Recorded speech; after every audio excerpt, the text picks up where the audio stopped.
Hello to all my friends out there. Hi, you guys. Here's my Christmas tree. It's not quite done yet, but I wanted to get it up this year, before the first of the month, and it was quite the mess, but it's coming along. So, let me show you.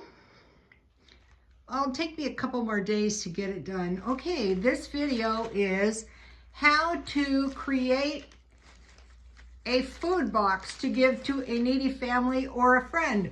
Okay, I spent a lot of times trying to help others, in the self-help. And one of the things I would try to do is get them to help themselves by going to the food bank or, getting the food themselves. And it's very difficult to do.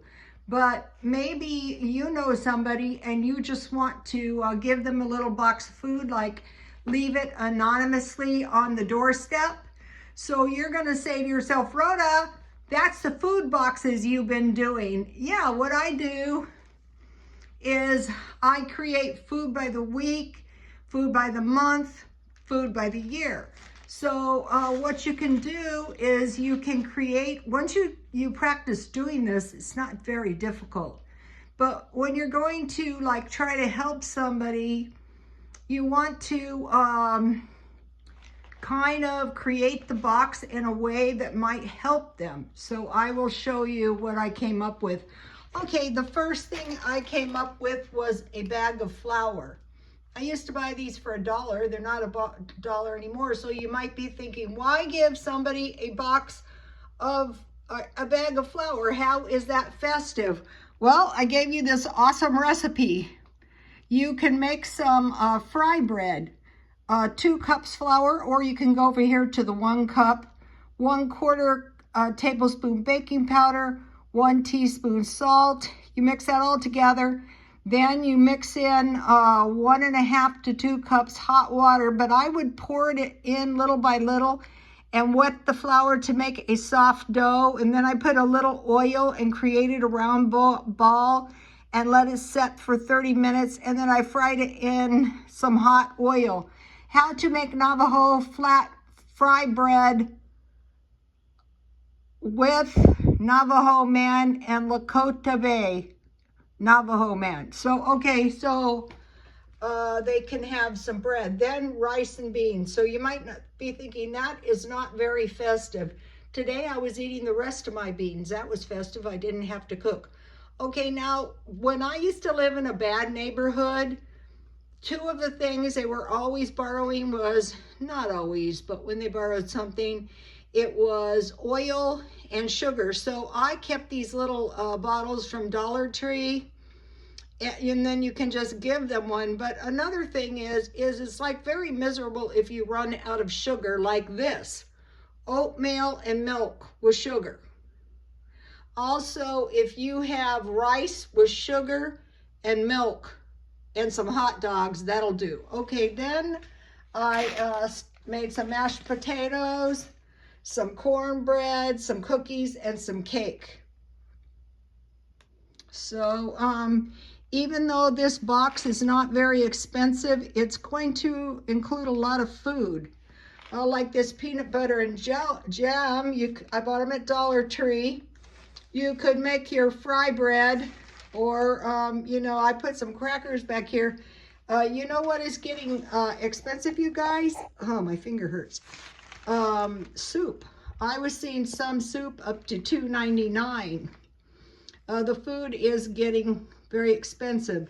I wanted to mention, I had this one friend, and I spent all day taking her around to these food banks, and I know she was grateful, but she wasn't acting grateful. So I said, okay, wait here. I'm going to go get you some eggs and something else at Dollar Tree. And so when I came back, she was eating a ham sandwich, and I'll never forget that. So, that is why when we came here, I put the luncheon meat. That is enough meat for 7 ham sandwiches. And then I included some mayonnaise because it could be 2 cans of tuna, but if you have mayonnaise for your tuna, and maybe some crackers. That is awesome. And these are not very expensive. And this is enough food for about a week. Okay, if you have chili on rice, if you have beef stew on mashed potatoes, and then this spaghetti is complete. I like it, but I've been eating it for years. Okay, this is like 4.5 meals. I had this the other night, and you can put cheese on top of this if you have it. And then one of the things that's really good is pork and beans, because if you have pork and beans on toast with some eggs, you can get by. Or you can fry some of the luncheon loaf, make a sandwich, and have some pork and beans. So that is quite a bit of food. And believe it or not, all this food, and then you know you have your crackers, all this food fits in the little box. And then I put some hot chocolate and some tea. And then this is just like, you know, the way I do the boxes. I put a green vegetable and corn, and then the peaches and fruit cocktail. So let me fan out here. So then you would just pack it up, and this would be a great little Christmas gift, and you would get a lot of blessings too. Okay, now I want to talk about why I stockpile. Okay, I saw these and I thought, you know, I think there's 3. They're not the cheapest way to buy mangoes, but if you make your rice, you boil rice down until all the water boils out, and you cover it 10 minutes. Oh, the lady at the gym was telling me you can buy sticky rice at Walmart, but if you mix a little sugar, once again, and some coconut milk on top of rice with some mangoes, and then say if you had some kind of fish and rice, you could get by. Okay. I was looking for these chicken a la kings, and they were gone, and I thought, what the world has happened? Well, they came back in smaller cans, that's what. So these are pretty good right out of the can. Then I mentioned to you Hygiene Poverty. I remember something I read, they had no underwear in the Depression. I thought, oh wow, I'm going to be buying a lot of underwear. Okay, because I think this is a recession. So I was trying to find soap 3 for $1, but the best I could find was 2 for $1. The Dollar Tree had very scanty, what do you want to call it, supplies of stuff. All right, I want to give you a shot of the Hygiene Poverty. Now this is going to be nothing but bad. 3 for the price of 1 soaps, good luck. So just take a look at this. Toothpaste, toilet paper, female products. I'd worry about those. They're less and they're more expensive. Detergent, deodorant, lotion, shampoo, dish soap. Let's see. If you don't have warm water, I started using wipes a lot during the, not for baths, but just, you know, wiping stuff up. Nail clippers, socks, diapers, pens, pencils, chargers. Okay, now I wanted to mention something about the swap meet, and I'll tell you in a minute. Okay, coat, sweater, underwear. Oh, and here's a little list of food storage. So we want to like be thinking about this hygiene poverty thing.